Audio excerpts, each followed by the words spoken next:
Salam sejahtera semua, selamat datang ke channel Fels Lifestyle. Tuan-tuan, Anthony Locke telah membuat satu pendedahan baru yang menyebut nama Tun Mahathir.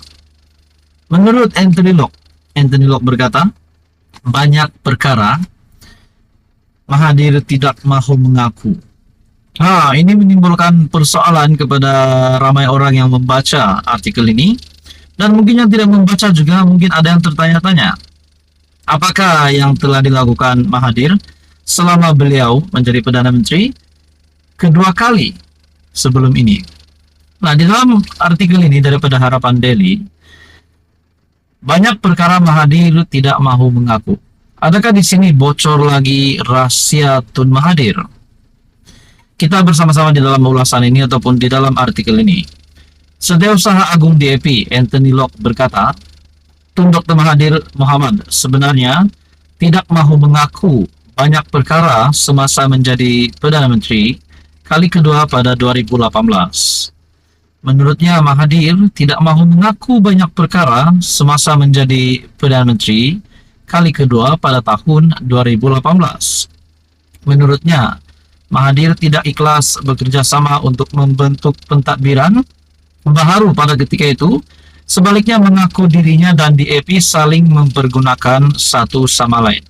Oke, baik saudara-saudara, sebelum saya meneruskan, saya berminat untuk mengulas berkaitan dengan perenggan yang awal ini yang mengatakan, menurut Anthony Locke, Mahathir tidak ikhlas bekerja sama untuk membentuk pentadbiran baru. Pada ketika itu, sebaliknya mengaku dirinya dan DAP saling mempergunakan satu sama lain. Adakah di sini PAS yang kini bekerja sama, Perikatan Nasional yang bekerja sama dengan Mahathir, bakal juga menerima nasib yang sama seperti yang dinyatakan oleh di dalam artikel ini, Mahathir yang tidak ikhlas bekerja sama? Adakah selepas ini Mahathir juga akan mengulangi perkara yang sama terhadap PAS, Perikatan Nasional?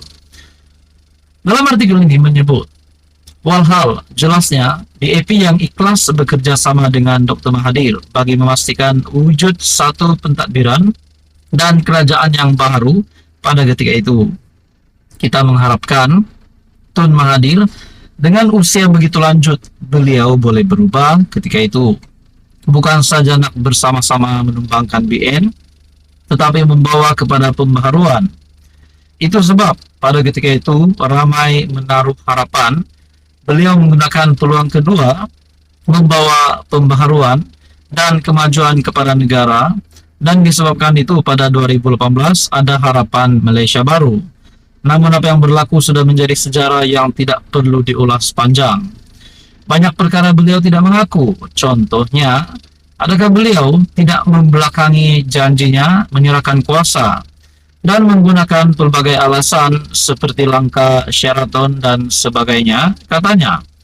Locke berkata demikian ketika mengulas kenyataan Mahathir mendakwa kerjasama dengan DAP didorong oleh keinginan bersama mendapatkan majoriti 2/3 untuk Pakatan Harapan ketika PRU Malaysia ke-14. Mahathir yang juga bekas ahli parlimen Langkawi itu juga berkata, kerjasama dengan DAP pada Mei 2018 itu mengambil kira musuh kepada musuh Anda adalah rakan Anda. Mengulas lanjut, Locke di Petik BH berkata, kenyataan Mahathir itu hanya kerana didorong pandangannya yang berterus terang. Kita yang biasa dengannya, kita tahu pandangan serta percakapannya. Saya rasa beliau berterus terang menggunakan kita DAP pada ketika itu. Memang ada kerjasama antara PH khususnya DAP dengan Tun M, kerana ketika itu kita memang mahu menewaskan Datuk Seri Najib Razak. Saya rasa Dr. Mahathir berterus terang beliau tidak ikhlas dan menggunakan DAP untuk mencapai objektif menumbangkan Najib. Oke, saya tak nak baca panjang, tetapi adakah sejarah akan berulang terhadap PAS dan Perikatan Nasional? Jadi kalau PAS dan PN ataupun Muhyiddin Yassin dan Hadi lebih peka, bukankah sepatutnya mereka menyingkirkan Tun Mahathir dengan lebih awal? Selain melantiknya sebagai penasihat SG4 ataupun penasihat bagi 4 negeri takbiran PAS PN. Apa komen Anda saudara-saudara? Sekian saja untuk kali ini, terus sama-sama di dalam channel ini untuk info yang seterusnya. Mohon bantu channel ini dengan menekan butang like, share, dan juga subscribe.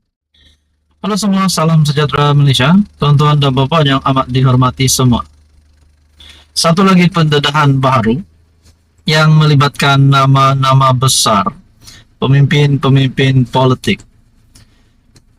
Kita juga tahu bahwa Syed Saddiq, ahli Parlimen Muar, yang disahkan menerima hukuman penjara, denda RM 10 juta dan juga hukuman 2 sebatan. Nah, bagaimana Syed Saddiq boleh terlibat dengan perkara-perkara yang melibatkan unsur-unsur kaki sakau? Nah, saudara-saudara, tuan-tuan dan puan yang amat dihormati, adakah kerana beliau sebelum ini menyokong Tun Mahathir? Adakah kerana beliau sebelum ini menyokong Tan Sri Muhyiddin Yassin? Di dalam sebuah artikel dapatan saya maklumat daripada wartawan rasmi laman Reformasi, menyebut juga berkaitan dengan kes Ahmad Zahid Hamidi. Perbezaan di antara kes Ahmad Zahid Hamidi dan juga Syed Saddiq Syed Abdul Rahman. Dalam artikel ini yang bertajuk Beza Dana Sendiri Dituduh dan Duit Parti Kau Rembat.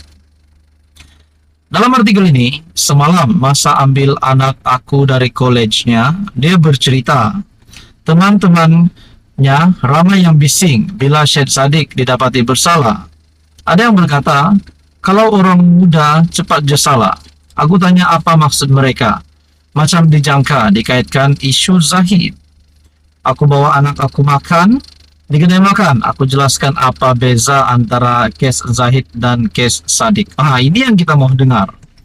Pertama, kes Zahid ni, dia didapati salah guna dana Yayasan Akal Budi. Siapa pemilik yayasan tu? Zahid sendiri. Kes Saddiq pula, dia seleweng dana parti, dialihkan dari akaun parti, masuk ke akaun sendiri. Siap ada jejak wang atau money trail. Siapa pemilik dana itu? Parti Bersatu, bukan dia sendiri. Antara kes Zahid, dia dituduh bayar hutang, kredit card gunakan wang yayasan. Tapi dibuktikan yang pembantunya telah tersalah gunakan cek yayasan. Tanda tangan Zahid pada cek pula menggunakan cok. Bukan Zahid sendiri tanda tangan guna pen. Antara kes lain, Zahid meminjamkan uang kepada seorang yang mahu masuk tender dan perlukan uang sebanyak RM 10 juta dalam akaun. Uang itu dikembalikan selepas orang itu kalah tender. Zahid dikatakan salah guna dana tersebut sebab tujuan penubuhan YAB bukan pinjamkan uang. Jauh beza dengan kes Saddiq. Duit yang diambil dari akaun parti tak masuk balik ke akaun parti pun. Sebab itu yang melaporkan penyelewengan Saddiq ini orang Bersatu sendiri, bukannya aktivis parti lain. Dia macam ni, umpamakan ada sebuah buku atas meja, Zahid ambil buku, bawa ke tempat duduknya dan baca. Lepas baca dia pulangkan balik. Saddiq pula ambil buku dan bawa balik rumah, letak dalam rak bukunya macam hak sendiri. Kan jauh beza. Kes Amla, pengubahan wang haram, memang susah nak lepas sebab ada money trail. Tanyalah Najib. Najib sangkut sebab tak dapat nak jelaskan macam mana RM 42 juta tak salah laku masuk ke akaunnya. Itu sampai ada yang kata orang dengki Najib masukkan duit tu dalam akaun dia sebab nak tomah dia. Hakikat sebenar bukan sebab Saddiq orang muda, tapi sebab dia bersama Mahathir dan Muhyiddin. Maksud aku bukannya dia bersalah sebab sokong Mahathir dan Muhyiddin, tapi sebab dia bersama kaki sakau, jadi sedikit sebanyak dia pasti terikut perangai sakau mereka. Nah, saudara-saudara, tuan-tuan dan puan yang amat dihormati, dikaitkan dengan pengaruh daripada Mahathir dan Muhyiddin yang sehingga menyebabkan Syed Saddiq terlibat dengan aktiviti-aktiviti seperti seorang kaki sakau. Nah, ulasan ini ataupun artikel ini saya dapat daripada wartawan rasmi laman Reformasi yang bertajuk Beza Dana Sendiri Dituduh dan Duit Parti Kau Rembat. Apa komen Anda? Anda boleh komen di bawah. Teruskan bersama di dalam channel ini untuk info yang seterusnya. Mohon bantu channel ini dengan menekan butang like, share, dan juga subscribe.